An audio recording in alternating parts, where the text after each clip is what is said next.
Hello everyone, this is Record of Ragnatalk, the podcast about the manga and anime Record of Ragnarok, and I'm here to talk about chapters 78 and 79. 79 was recently translated and uploaded to the subreddit by the one, the only, _ROR, amazing lady, or I'm assuming she's a lady, given the name. I apologize if I misgendered you, but absolutely incredible work. She is an absolute angel when it comes to them speedy translations. Now, I will admit, I originally planned to do an episode of the podcast based on each one chapter as it comes out. However, I got a bit ahead of myself last month when the matchup was revealed, because I was shocked and I was surprised, and I just wanted to express everything I was feeling and how I felt about everything. And I got ahead of myself, and so I already made an episode about it, but I didn't talk about really the chapter itself. I really just talked about the matchup. And so, to make up for that, I'm going to talk about the chapter in a little bit of detail. Obviously, you should go read it yourself. I'm just going to sort of skim it and give my thoughts on it. And I'm going to talk about chapter 79 as well. Chapter 78 starts with the Greek gods getting their, I believe, last participant for Ragnarok, at least from the Greek pantheon so far, and that is Apollo. You have Hermes, you have Ares, and you have Zeus. Pretty much, from what I've gathered, the only living Greek gods so far. As we know, Poseidon got offed, Hades got offed, Hercules got offed. The only one who really pulled through was Zeus, and he just barely won against Adam. And now we're going to have to see if Apollo pulls through. I personally think he will, but I'll get to that later. I love how they are presenting Apollo here. I love his character of just being just a chill dude, just super powerful, just easygoing. I love it. He's super handsome, which I was hoping Apollo would be. He's everything I wanted Apollo to be. Now, originally, of course, I thought Simo was going to face Apollo, but, of course, I was wrong. We are getting Leonidas versus Apollo. And I like Apollo. I liked Apollo even before he showed up in Ragnarok. I want to make something clear. I had thought that if Apollo does not go against Simo, I think he should win. Simply because I want Simo to win more than I wanted Apollo to win, but I still liked Apollo. Now that Apollo is not going up against Simo, I'm rooting for him, and I'm actually rooting for him to beat Leonidas. Apollo sort of has this strange approach to finding out that Poseidon, Hercules, and Hades are dead. Rather than grief, he reacts with a disappointment that he wasn't there to see it, which is kind of messed up. And I believe even Zeus and Hermes, who was like borderline psychopath or sociopath, is just like, yo, it's kind of messed up. Like even Hermes is looking at him like he's crazy. But Apollo explains that if they are fighting to the death, the moment of their death, it's just that moment of glory is like the most beautiful they will be in their entire life. So Apollo is already very focused on beauty, and he's very focused on, in a way, in an attitude similar to Lubu in Thor, though much more subdued, in a way that he wants to see the pinnacle of combat. He wants to see the power of these gods and these humans at their peak form. Apollo is also presented as the god of the sun. I was curious how they would approach this. I assumed, going up against Simo, he would be the god of hunting, or more so the god of archery. Artemis, his sister in the mythologies, the goddess of hunting. But he's the god of many things if you look at what he's labeled as god of music, god of archery, god of healing, god of disease. He's the god of a lot of things, but they're strictly going with the sun god perspective, which I can see. They haven't exactly had a sun-based deity in Record of Ragnarok so far. I think the most well-known sun-based deity is going to be Ra from the Egyptian pantheon, but we haven't even seen Anubis yet, and Ra isn't even on the list. So I think showing Apollo as the god of the sun is a good way to make him stand out amongst all of the other fighters. I also originally predicted that there would be this big thing with Apollo being Zeus's son, where Zeus would not want his son to fight because he already lost both of his brothers and he doesn't want to lose his son. I was dead wrong. Very wrong. There wasn't a single mention of Apollo being the son of Zeus. I'd imagine he still is. I don't know if they changed that aspect of the mythology in the manga, but yeah, no, it was not mentioned at all. Apollo just seems like, I hate to just call him another Greek fighter because I feel like that's dumbing him down, but he is another god fighter. He doesn't seem to play an overall huge part in the story in the same way that we originally thought Leonidas would, being possibly the final human to fight the gods, which we thought he would be, and ultimately he was not. So Leonidas, when visited by Brunhild and Gull, originally was like, no, I'm not going to fight.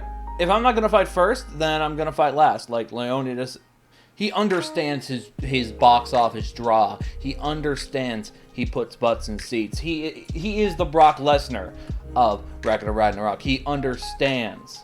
He is a draw. He is one of the most well-known humans on the list.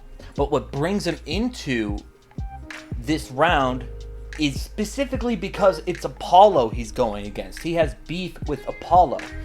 And transitioning into chapter 79, we see where it comes from. It was from an oracle, specifically an Apollo one. Now, me being interested in history, I looked it up, and there was an oracle from Apollo, interpreted through, I believe she was a priestess, or more so of, she was known as the Oracle of Delphi, or Delphi, and her name was Pythia.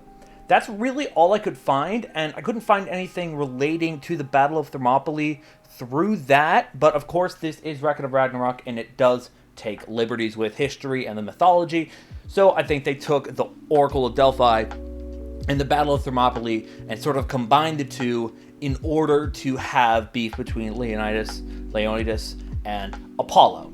This Leonidas, he doesn't care about what the gods say.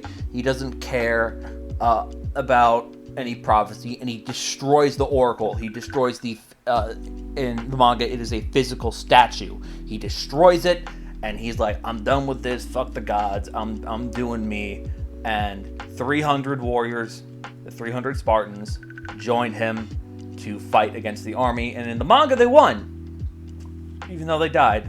Well, in reality, I guess they somewhat won because they were just trying to protect the city while it evacuated, while the Persians attacked them, and they were betrayed by some. But it's a whole different thing. It's a whole different story. But that's the beef in Record of Ragnarok, and I think it's a really interesting way to tie the two together. I know, I would like more historical accuracy, but it doesn't bother me all too much because I know it's historical fiction, and you just gotta let some of this stuff slide. And I think it's a really interesting way to combine the tale of these two heroes together and have them have a conflict. And Apollo is really chill about it. Like, Leonidas is pissed at him, and Apollo's just like, yo, like, I just said you guys shouldn't fight. Like, that's not my fault if you went out and fight and died and stuff. And Leonidas is not having it. And we find out his Volander is his shield, and it can transform, and I am so happy because the shield was such an important part of the Spartans' arsenal. And literally the saying, return with your shield or back home on it. Like, either you die in the battlefield or you come home victorious. That's what it means. And the fact that he's got this transforming shield with a new Valkyrie that we have been introduced to. The Valkyrie is Gir Oru. I definitely pronounced that wrong, and I apologize. But that is the Valkyrie, at least that's what the fans' translation has. And she is a transforming shield. I will admit, I'm a little disappointed we didn't see her and Leonidas interact at all, really. Maybe we'll get that later on. I really love the scenes where, Jack the Ripper and Hulk and Tesla and Gundol and Sasuke and Hurst, they had a bit of a, they have a relationship now. They didn't really have any at the beginning, but and of course Raiden and Thrud, an incredible relationship between them, and Chin, and oh my god, who was Chin partnered with? Well, you know what I'm saying. It's not Thrud. It wasn't Hulk. That's gonna bother me for a bit. But yeah, I'm just super excited that we have this new Valkyrie, and she's super cool and has a really nice design, very pretty, lovely clothes. Probably gonna die. Like, I just look. That's my prediction. I predict that Apollo is going to win this. I don't want the Valkyrie to die. I think Leonidas is cool, but the way I see it, Chin getting ahead of the fight, bringing humanity up by 1, and Beelzebub tying it back up. I just don't see them giving humanity another lead. I really don't. And I could be very wrong. I could 100% be wrong. It's one of the reasons I thought that Hades was going to win, was because I was like, Quinn's getting a lot of backstory, he's getting a lot of love, but there's no way that the gods, in a narrative standpoint, have the humans get into a lead. Like, the most the humans are going to get is a tie. And I was shocked. I wasn't disappointed at all. I think Quinn is super cool, and I'm happy he won. But I was just not expecting it at all, and it really came out of left field. And I could be wrong again, but if I had to put money down on this, which I already placed a bet, I had to. Man, I have Apollo winning this. It's definitely not going to be an easy fight. Leonidas took the first. He drew first blood. He hit Apollo with a sort of, his shield turned into a spinning blade and went and bam, just hit Apollo. And Apollo drew blood. It's super exciting to see how this goes down. And Apollo, I'm still not sure of his fighting style yet. I think he is going to pull out a bow and arrow. I definitely think he's going to use the power of the sun. Definitely. But oh man, I'm just so excited to see this fight go down. When I originally heard it was Leonidas versus Apollo, I was sort of like a what? Why those two? Why are they putting them two together when there are other matchups that make more sense? But now I'm just really excited to see this fight play out. It's going to take a little bit, but man, I'm excited. And I hope you guys will join me for the ride for this amazing fight that's about to take place.